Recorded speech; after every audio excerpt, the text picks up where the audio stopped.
De regreso ya con Carlos Mesa, expresidente y actual candidato a la de Bolivia en vivo desde La Paz.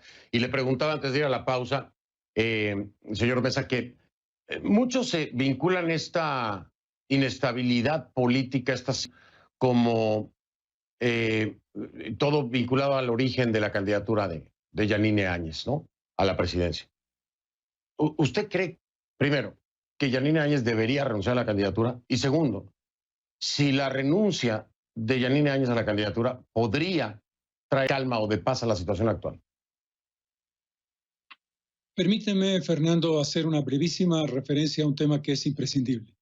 La responsabilidad de base de esta crisis política tiene un nombre y apellido: Evo Morales y el gigantesco fraude que hizo contra el pueblo boliviano. Y eso es algo que ha generado el gobierno de transición y los problemas ulteriores. Segundo, lo hace al comienzo del programa y lo menciono yo.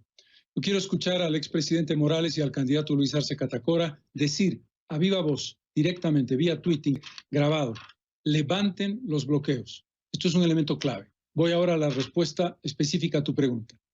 Yo creo, de fondo, el problema básico que se ha generado en el país ahora, después, cuando ya hubo un gobierno de transición, es la decisión de la presidenta de ser candidata a la presidencia y a la vez presidenta del país. En un momento en la política, tu obligación fundamental es ser árbitro y ser el administrador creíble y prestigioso de un proceso de transición. Para más grave daño, tenemos que enfrentar ahora la pandemia. Creo que la presidenta Áñez es un problema y creo que en ella está, y voy a ser también muy claro en mi respuesta. Tú me preguntarás, soy un candidato, estoy compitiendo con la señora Áñez, y si yo digo debe renunciar, diré claramente, lo que pasa es que él tiene interés en quedarse con sus votos. Quiero dejar de lado completamente el tema electoral y dejar en conciencia de la presidenta. Ella sabrá si su decisión tiene una consecuencia negativa. Lo que sí te digo es que si ella renuncia a su candidatura, tendría que estar un paquete de acción que muestre que vuelve a ser el árbitro creíble, que vuelve a ser la persona que puede convocar a todos, porque primero está la gente. Primero está la gente enfrentando el coronavirus, enfrentando los bloqueos, enfrentando la irracionalidad del masismo. Texto, no tengo la menor duda de que la candidatura de la presidenta es un grave problema para la estabilidad del país. Señor, ¿está viendo el escenario pues colapsado, porque no hay otra palabra, Bolivia, en el colapso total, en tema sanitario, en tema económico, en tema social? El país está colapsado. Aún así, le gustaría ser presidente de Bolivia.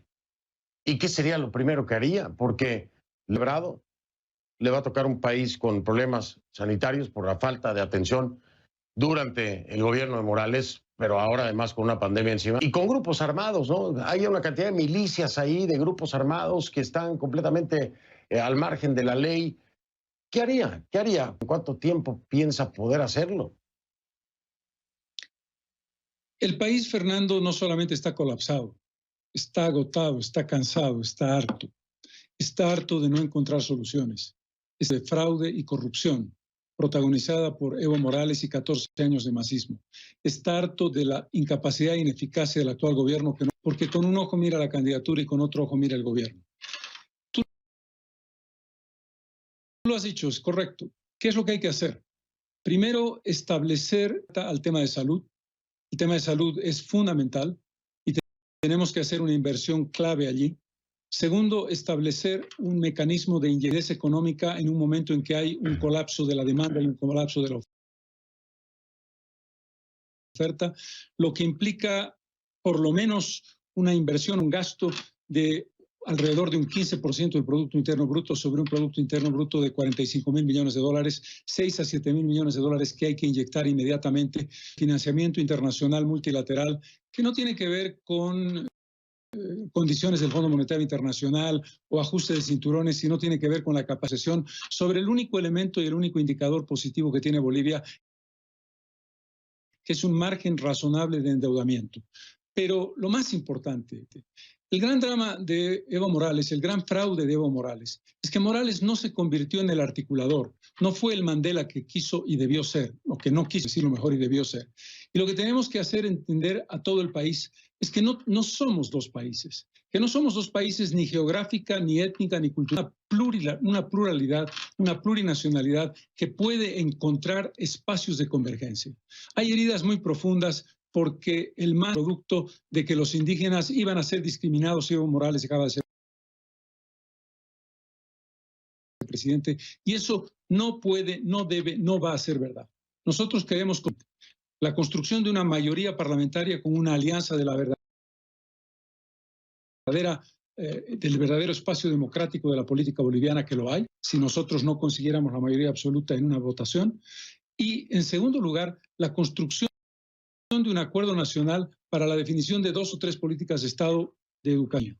Y, sobre todo, la garantía de que todas y todos los bolivianos somos iguales. Este es un elemento clave. Hay que hacer comprender que el lenguaje de la confrontación es un lenguaje absurdo, es un lenguaje contraproducente. Es posible construir un lenguaje de diálogo y un lenguaje de unidad. Hacer entender eso es decir, el tema didáctico para poder hacer llegar ese mensaje a estos grupos es el reto más grande, señor Mesa. Es el reto más grande. Hay gente hoy por hoy que cree que el coronavirus es un invento por parte del gobierno de la presidenta interina Áñez. Imagínese usted cómo poder pensar en un plan didáctico que haga entender a estas personas que no hay un tema de necesario si desaparece Evo Morales de la escena. Es difícil, entiendo su planteamiento, pero es muy complejo. Tengo que marcar pausa. Quiero regresar con usted.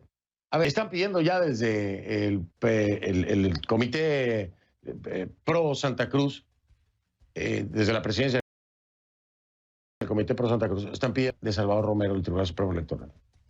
Yo quiero tocar 2 puntos más después de la pausa con usted. Uno, ¿qué le parece el trabajo que se ha hecho hasta ahora por parte del Supremo Electoral, de Salvador Romero particularmente? Y 2, si está de acuerdo en que sea el 18 de octubre la elección o que se adelante la misma. Si da igual o hay algún tema importante con la fecha. ¿Renuncia de Salvador Romero o no? ¿O le parece que se ha actuado bien y que... Salvador Romero, Fernando, es una prenda de garantía fundamental e imprescindible para el proceso electoral. Por su transparencia, su honestidad y su gran capacidad. Enfrente la tormenta perfecta y a pesar de tener la tormenta perfecta enfrente, está pasando el temporal adecuadamente. Salvador Romero es, primero, colocar algo muy importante que no se había colocado en el pasado. Se trata de un poder independiente del Estado como marca la Constitución política. Segundo, la definición de una fecha razonable de acuerdo a los consejos de expertos científicos que podía ser el 6 de septiembre, se hace el 18 de octubre. Sobre ese tema es obvio que los activistas radicalizados están utilizando la excusa de lejos, como tú mismo lo has descrito. Pensar que aquí hay una discusión sobre la fecha es simplemente distorsionar la realidad. El proceso electoral tiene que llevarse a cabo el caso con la administración adecuada de condiciones de salud, pero es fundamental porque la salud depende de esa elección. La salud depende de tener un gobierno electo por 5 años con un mandato claro, con la legitimidad del voto y con la capacidad de hacer políticas de mediano y largo plazo. En ese contexto creo que es obvio que el caso de ser descabezado, entraríamos en una espiral aún peor de la crisis que estamos enfrentando, lo cual sería, digamos, echarle leña al fuego, lo cual no tiene sentido. Bien, ya me respondió lo de la fecha también. Y finalmente, lo de Salvador Romero, no nada más por lo que ha dicho el presidente del Comité Pro Santa Cruz, que está pidiendo su renuncia, sino porque ha sido muy criticado por el tema de la personería jurídica del MAS. Este tema de las encuestas que se dieron por parte de su candidato Luis Arce. Y se ha lavado las manos el Tribunal Supremo y dice, la Corte que decida, ¿no? No nos parece, ¿no?, que debiera ser así. ¿Usted está de acuerdo con esta postura? Yo creo que el Tribunal Supremo Electoral tiene que pronunciarse el tema sin ninguna duda. Pero lo que ocurre es que el MAS ha presentado un recurso de inconstitucionalidad ante el Tribunal Constitucional que tiene que ser resuelto por el Tribunal Constitucional. Procedimiento, pero si tú no sigues el procedimiento legal, corres el riesgo de no llevar adelante las cosas adecuadamente. Mi opinión es que el Constitucional una respuesta inmediata y una respuesta inmediata también al Tribunal Supremo Electoral. Yo plantearía una pregunta. sobre la base de la hipótesis de llevar a cabo la anulación de la personería jurídica del movimiento al socialismo, la pregunta es, ¿hay votantes de respeto, gente como tú, como yo, como cualquiera de nosotros que puede pensar distinto? ¿Qué pasaría si ya con este elemento de clima lo tenemos planteado de esta manera? No hay que